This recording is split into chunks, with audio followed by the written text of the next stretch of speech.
Hello, हाय, नमस्कार। मैं प्रियंका स्वागत करती हूँ आप सभी का एक बार फिर से अपने यूट्यूब चैनल एडू डॉट पढ़ाई पर।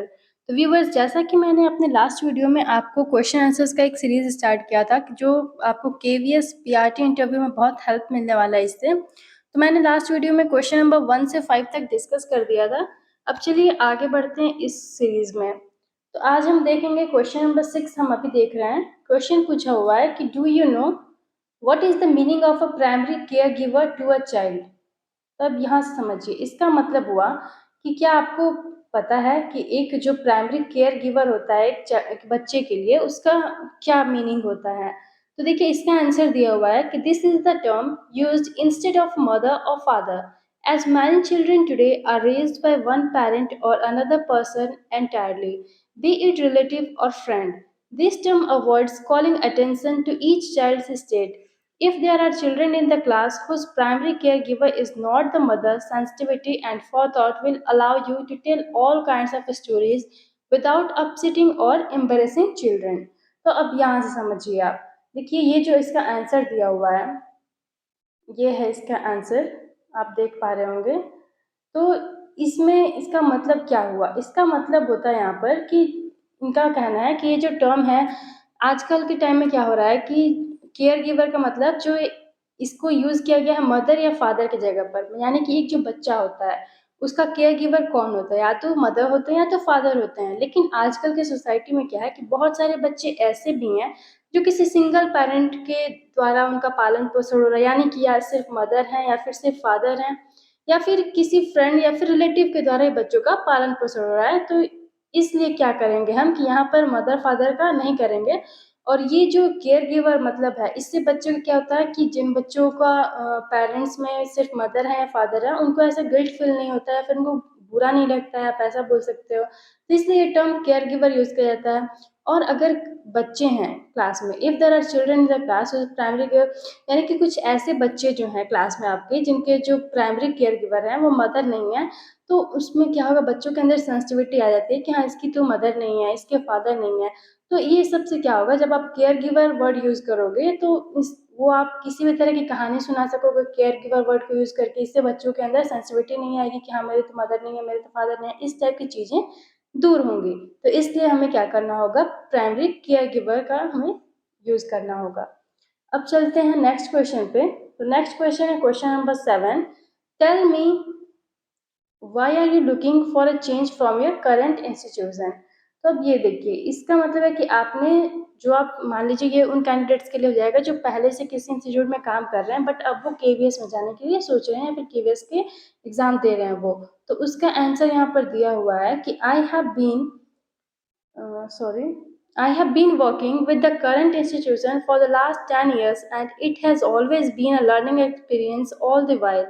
But feel that I am entering the comfort zone and hence change is must to ensure there is some professional development.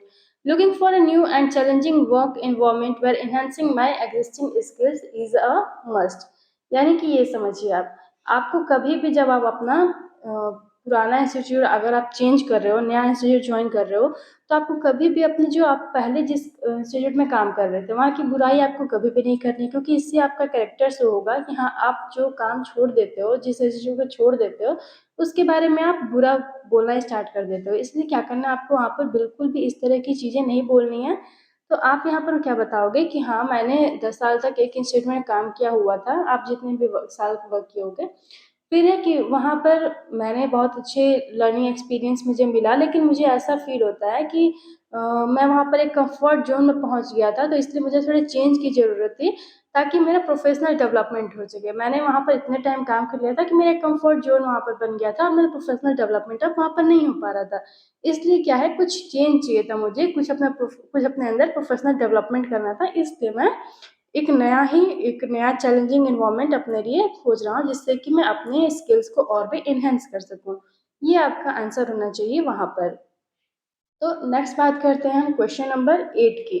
तो क्वेश्चन नंबर 8 में देखिए यहाँ पर पूछा हुआ है कि explain about your classroom management style. तो अब इसको समझिए। तो यानी कि आपका जो क्लासरूम आप कैसे मैनेज करोगे, उसका क्या स्टाइल हो रहेगा आपका, कि आप कैसे क्लासरूम को अपने मैनेज करोगे। क्योंकि अब आप प्राइमरी की टीचर बनने वाले हो, तो आपको बच्चों के साथ बहुत मैनेज करना पड़ेगा कि आप क्लासरूम को अपने कैसे मैनेज करोगे। तो उसका आंसर यहाँ पर दिया हुआ है कि your answer should demonstrate how you achieve effective student management and control.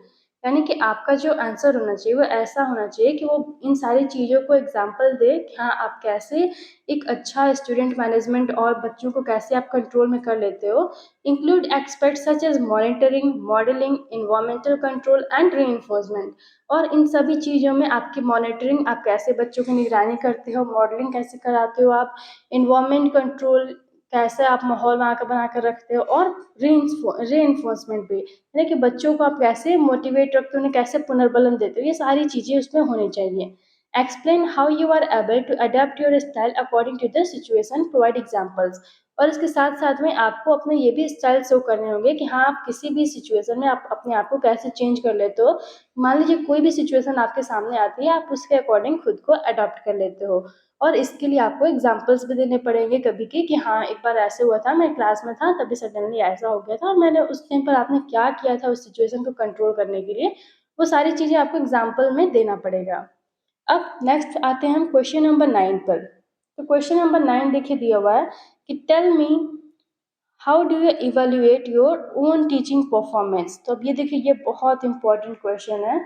Tell me how do you evaluate your own teaching performance, यानी कि आप खुद का अपना जो टीचिंग परफॉर्मेंस है, आप अपना खुद का शिक्षण कौशल को आप कैसे परफॉर्मेंस अपना चेक करते हो, कैसे मूल्यांकन करते हो अपने परफॉर्मेंस का कि आप कैसे परफॉर्म कर रहे हो। तो इसका आंसर देखिए क्या दिया हुआ है। इसका आंसर दिया हुआ है कि I keep a reflective journal, यानी कि मैं क्या करता हूँ, एक रिफ्लेक्टिव जर्नल, जिसमें मैं अपने बारे में खुद को देख सकूँ कि मैं क्या कर रहा हूँ।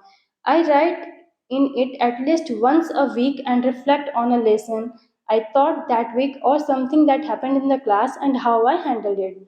यानी कि मैं क्या करता हूँ, एक रिफ्लेक्टिव जर्नल बनाता हूँ, जिसमें मैं कम से कम हफ्ते में, एक वीक में एक बार जरूर लिखता हूँ उसमें।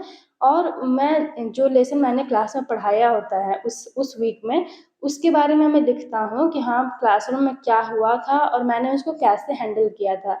ये सारी चीज़ें मैं उस जर्नल में लिखता हूँ। और मैंने ऐसा करना कब से स्टार्ट कर दिया था, जब से मैं पढ़ा रहा हूँ तब से मैंने ये काम करना स्टार्ट कर दिया था। तो आप बोलोगे कि मैं जब करूँगा, मैं जब से पढ़ाना स्टार्ट करूँगा तब से मैं ये काम करूँगा, एक रिफ्लेक्टिव जर्नल बनाऊँगा, और उसमें अपने हर वीक के बारे में एक बार लिखूँगी कि मैंने कौन सा चैप्टर पढ़ाया, उस टाइम पे क्लास में कौन सी ऐसी सिचुएशन आई थी, और आप मैंने कैसे उस सिचुएशन को हैंडल किया था। तो आपको ये बोलना होगा। It is a great way for me to reflect on my success and think about how I can improve my teaching. और ये क्या है कि ये एक बहुत अच्छा तरीका है अपने सक्सेस को इवोल्यूएट करने का, और मुझे लगता है कि हाँ, मैं इस तरीके से अपनी टीचिंग को इम्प्रूव कर सकता हूँ। It also lifts me up when I reread it on days thing have not gone well. और इससे मुझे क्या होता है कि जब कुछ चीज़ें अच्छी नहीं चल रही होती हैं, तब भी अगर जब मैं उस चीज़ों को पढ़ता हूँ, अपने रिसर्च जर्नल को पढ़ता हूँ, तो मुझे अच्छा लगता है वो पढ़कर कि मैंने कैसे इन सिचुएशंस को हैंडल किया था। अब आते हैं लास्ट क्वेश्चन आज का, जो है क्वेश्चन नंबर 10। क्वेश्चन नंबर 10 है आज का, लास्ट क्वेश्चन आज का यही आपका रहने वाला है। Tell me what qualities in you made you choose teaching as a profession. यानी कि आप में ऐसी कौन कौन सी क्वालिटीज हैं जिसकी वजह से आपने टीचिंग को अपने प्रोफेशन के तौर पर चुना, कि आप टीचर ही क्यों बनना चाहते हो। इसमें दो तरीके से भी क्वेश्चन पूछे जा सकते हैं। एक आपसे पूछा जाएगा कि आप टीचर ही क्यों बनना चाहते हो, या फिर एक ये हो गया कि आप टीचिंग प्रोफेशन को ही आपने क्यों चुना। तो इसका आंसर दिया हुआ है कि education is the key for the development of the society and teaching is profession where a continuous learning and sharing of knowledge happens. यानी कि जो हमारा एजुकेशन है, जो शिक्षा है, वो हर तरह के सोसाइटी का डेवलपमेंट और का एक पूंजी यानी कि की है। यानी कि सोसाइटी की डेवलपमेंट टीचिंग के थ्रू ही हो सकती है। और टीचिंग एक ऐसा प्रोफेशन है जहाँ पर हमेशा हम कुछ नई चीज़ों को सीखते रहते हैं, और अपने ज्ञान को हम शेयर करते रहते हैं, फैलाते रहते हैं। Personally I am a very enthusiastic learner and a good communicator. यानी कि आपको बोलना है कि हाँ, मैं एक बहुत ही एंथुसियास्टिक लर्नर हूँ, मैं हमेशा नई चीज़ों को जानने के लिए उत्सुक रहता हूँ। और मैं एक गुड कम्युनिकेटर भी हूँ, यानी कि मैं एक बहुत अच्छा वक्ता भी हूँ, बहुत अच्छे तरीके से मैं लोगों से कम्युनिकेट करता हूँ। With a strong zeal to do contribute to the society. और एक मेरे अंदर एक ललक है कि मैं अपनी सोसाइटी के लिए कुछ करूँ। Hence choose this profession to enlighten the young minds and drive them for a better life. इसलिए मैंने क्या किया, इसलिए मैंने ये प्रोफेशन चुना, टीचिंग प्रोफेशन चुना। क्या, क्योंकि मैं इससे क्या करूँ, जो बच्चों के, छोटे बच्चों के जो माइंड्स हैं उनको मैं एनलाइटन कर सकूँ, प्रकाशित कर सकूँ, और उनको एक अच्छी ज़िंदगी जीने के लिए मैं क्या करूँ, उनमें ड्राइव यानी कि उनमें एक ललक उत्पन्न कर सकूँ, ताकि वो एक अच्छी तरह की ज़िंदगी जी सकें। तो ये थी मेरी आज की वीडियो। इसमें मैंने आपको आज 10 क्वेश्चंस कवर करा दिए मैंने। लास्ट सीरीज़ में मैंने 1 to 5 करवाया था, आज मैंने 5 to 10 करवा दिया। तो अगर वीडियो पसंद आई हो तो चैनल को लाइक करके सब्सक्राइब कर लीजिएगा, और बेल आइकन को दबाना बिल्कुल मत भूलिएगा, ताकि मेरे आने वाले हर वीडियोज़ की नोटिफिकेशन आप तक पहुँच सके। तो thank you so much for watching.